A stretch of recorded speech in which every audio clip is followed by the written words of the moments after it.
welcome to the mother of all Bollywood fights, the Filmography Fight, where actors take on actors, filmmakers take on filmmakers, where we take their best and sometimes their worst works and make them compete against each other in a full-blown boxing match.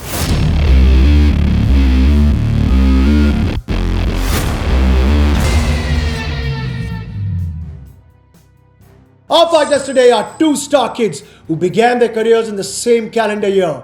One became an instant sensation, the other took some time before he found his first hit. But they have remained bona fide superstars and stayed relevant for 25 years now. Along the way, they've acted with every big filmmaker, actress and actor. They used to be childhood friends and they continue to remain friends despite being compared to each other from time to time. It might seem a lopsided battle, but trust me, there are going to be some surprises in store. It's Hrithik Roshan versus Abhishek Bachchan. Round 1, their debuts. Kahuna Pyar Hai versus Refugee. Both Kahuna Pyar Hai and Refugee released in the same calendar year. Kahuna Pyar Hai was directed by Hrithik Roshan. Refugee was directed by J.P. Datta. Kahuna Pyar Hai became an instant blockbuster, making Hrithik Roshan an overnight sensation. Abhishek Bachchan not only had to deal with the fact that he was Amitabh Bachchan's son, but a contemporary of his who was launched in the same year was Hrithik Roshan. अब राकेश रोशन का बेटा इतना अच्छा है तो अमिताभ बच्चन का बेटा कितना अच्छा होगा? That was too much pressure to deal with. And even though Abhishek Bachchan was very earnest in Refugee and gave everything to his role, after a massive opening, Refugee petered out at the box office and wasn't that great a film. Whereas Kahuna Pyar Hai is and will remain one of the greatest launches of all time. Hrithik Roshan looked the way he did. He danced the way he did. His action was immaculate. He did the move. Lucky Ali sang for him. Him and Anisha Patel looked like magic on screen. Kahuna Pyar Hai was everything. It was a model which launches are trying to recreate to this date and haven't even come close. Round 1 goes to Hrithik Roshan. After one round, Hrithik Roshan won, Abhishek Bachchan 0. Round 2, their mega multi-starrers, Kabhi Khushi Kabhi Gum versus Kabhi Alvida Na Kehna. Both K3G and Kank were directed by Karan Johar. In both the films, Hrithik and Abhishek played sons of Mr. Amitabh Bachchan. Abhishek and Rani's confrontation scenes throughout Kabhi Alvida Na Kehna were very memorable. Our hearts went out to Abhishek, whose wife was supposedly having an affair, and without him doing anything wrong in the movie, Abhishek proved himself as a reliable performer. But Hrithik's presence in K3G made an already massive film much bigger. It was 3 generations of superstars jamming together in the same film, in the same frame, on the same poster. Hrithik Roshan, in only his 5th film, conducted himself like a veteran, and our hearts also went out to Hrithik Roshan when he sat on that bench holding Shah Rukh Khan's hand and crying away to glory. Him and Kareena were also electric in You Are My Sonia and throughout the film. Round 2 also goes to Hrithik Roshan. After 2 rounds, it's Hrithik Roshan 2, Abhishek Bachchan 0. Round 3, they're coming of age films. Yuva versus Laksh. Both Yuva and Laksh released in the year 2004. Both Yuva and Laksh were made by high-profile filmmakers. Mani Ratnam made Yuva. Farhan Akhtar made Laksh. Both films had failed to do wonders at the box office. I still don't know why. Hrithik Roshan in Laksh gave us that transition from that spoiled brat to that soldier who hoists that flag on that mountain top. He went from Main Aisa Kyun Hu to that phone call he makes to his father towards the end of the film.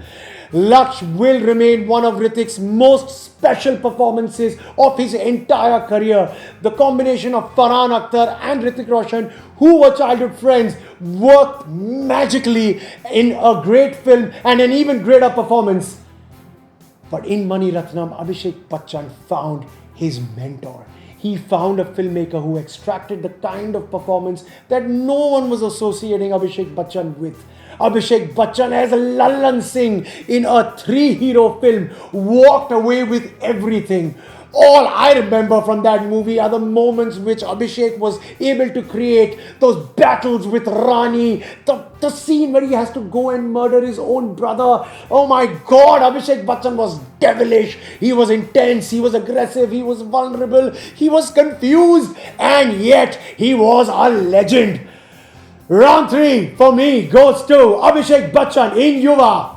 After 3 rounds, it's Hrithik Roshan 2, Abhishek Bachchan 1.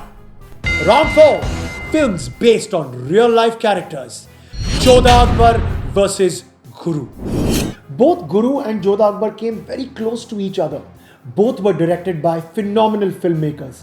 Mani Ratnam once again directed Abhishek Bachchan. Ashutosh Govarkar was coming off directing Amir Khan, Shah Rukh Khan, and was now directing Hrithik Roshan in Jodha Akbar. Aishwarya Rai was the leading lady in both these movies. Hrithik Roshan was phenomenal as Akbar. ऐसा लग रहा था कि ये role कोई और actor कर ही नहीं सकता. His grace, his poise, his restraint, his aggression. Hrithik Roshan was absolutely beautiful as that regal king, and he played it so convincingly. And when he did that turn during Khwaja Mere Khwaja, all our eyes were glued to the screen and we were left stunned. But Mani Ratnam and Abhishek Bachchan did it once again with Guru Kant Desai. Mani sir took Abhishek Bachchan to a place where very few directors have ever been able to take him. His chemistry with Aishwarya Rai was absolutely electric. It was a sign of a lot of things to come. Guru is probably the performance of Abhishek Bachchan where he comes the closest in terms of class and quality and skill to his father, Mr. Amitabh Bachchan, and that's saying a lot. And for that reason alone, and that courtroom scene in the end, I'm going to give round 4 to Abhishek Bachchan for Guru. After 4 rounds, it's 2-all. Round 5, they're fun films. Dostana versus Zindagi Na Milegi Dobara. Dostana and Zindagi Na Milegi Dobara are probably not comparable as films. ZNMD, come on, is way better than Dostana, which was also very enjoyable. But purely in terms of performance, Abhishek Bachchan is not that far off from Hrithik in ZNMD. Abhishek Bachchan was cool, he was confident, he was suave, he was classy, he was so funny, especially in the effeminate parts, which he played off wonderfully along with John Abraham, even with Boman Irani. He clearly walked away with the best performance of this blockbuster, and everyone was all praises for how well Abhishek Bachchan had done in this movie. But then Hrithik in ZNMD went deep sea diving, came out of the ocean, sat on that boat and cried in silence. Our hearts were broken, our hearts were won. And then when the bulls were chasing him, Hrithik Roshan ran to us in slow motion. Oh my God, we wanted to hug him. We wanted to hug everyone who was responsible for making this movie. And round 5 goes to Hrithik Roshan for Zindagi Na Milegi Dobara.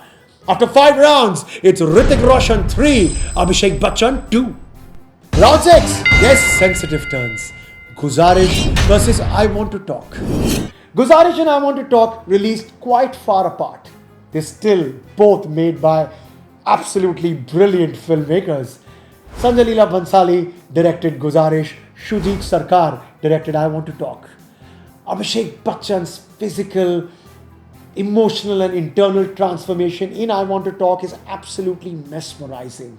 He's subtle, he's got that dry humor, his interactions with his teenage daughter are truly heartwarming. I feel it's the most unlike Abhishek Bachchan performance we have ever seen, but I also feel that he's using a lot of his strengths in this performance, and in the hands of Shujit Sarkar, magic is created on screen. Abhishek Bachchan is absolutely wonderful in I Want to Talk. Hrithik Roshan is also great in Guzarish. He's playing with just his face because the other parts of his body are not working.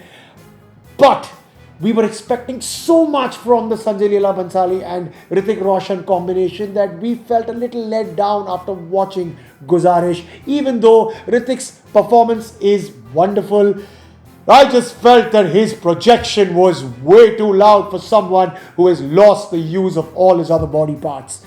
But that's me, and I'm sure they've done the research. It just did not connect with me the way I wanted to connect with the film. I'm going to give round 6 to Abhishek Bachchan for I Want to Talk. After 6 rounds, and I told you there were going to be some surprises, it's 3-all. Before I move on to the final round, I have to make an honorable mention of the films which I could not find equals for in both these actors' filmography. Abhishek Bachchan has done films like Sarkar, Bluffmaster, Bunty or Bubbly, and I could not find an equivalent in Hrithik Roshan's filmography for any of these films. But then Hrithik Roshan has done Bang Bang, War, Fighter, and I could not find that intensity of action in Abhishek Bachchan's filmography. Before you jump the gun, I'm going to move on to the final round, round 7, their franchise packs. The Dhoom franchise taking on the Krish franchise. The Dhoom franchise is supposed to be about the villains. John Abraham in Dhoom 1, Hrithik Roshan in Dhoom 2, and Amir Khan in Dhoom 3. Abhishek Bachchan plays ACP Jay Dikshit pretty well throughout the 3 films, and his chemistry with Uday Chopra's Ali adds a lot of elements to all the 3 films, and no matter where he is in his career, he is consistently good in all of them.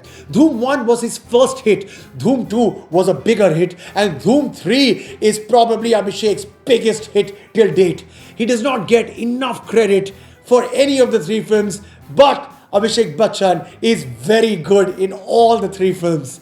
But Hrithik Roshan in Koi Mil Gaya plays that child who interacts with that alien, and then he transforms in Krish to that superhero and carries it forward in Krish 3. The father-son combination of Rakesh Roshan and Hrithik Roshan gave us our first bona fide superhero franchise, and at the time of recording this video 2 days back, we have got to know that Hrithik Roshan himself will be starring and directing Krish 4. We don't know the future of the Dhoom franchise. There have been talks of other actors replacing Abhishek and Uday with another massive villain, of course. And for that, we are going to give round 7 to Hrithik Roshan. And after 7 rounds, this filmography fight, which we thought was going to be a little lopsided but turned out to be pretty close, goes to Hrithik Roshan, who wins it 4 rounds to 3. That was a whole lot of fun looking back at such wonderful careers of 2 actors who started their journey together and have come so far. And I'm telling you, these actors are not done. Hrithik Roshan and Abhishek Bachchan are going to keep entertaining us for years to come. Abhishek has embraced the OTT space. Hrithik Roshan is about to become a filmmaker. And they still continue to be great friends. Why don't you tell us who you thought should have won this filmography fight, and also let us know in the comment section which are some of the other filmography fights you would like to see, and I, Alex Sangal, your Masala Maverick, will keep bringing them to you week after week. Until then, do not forget to subscribe to the Masala universe. I will see you again very shortly. All the best, take care, and adios.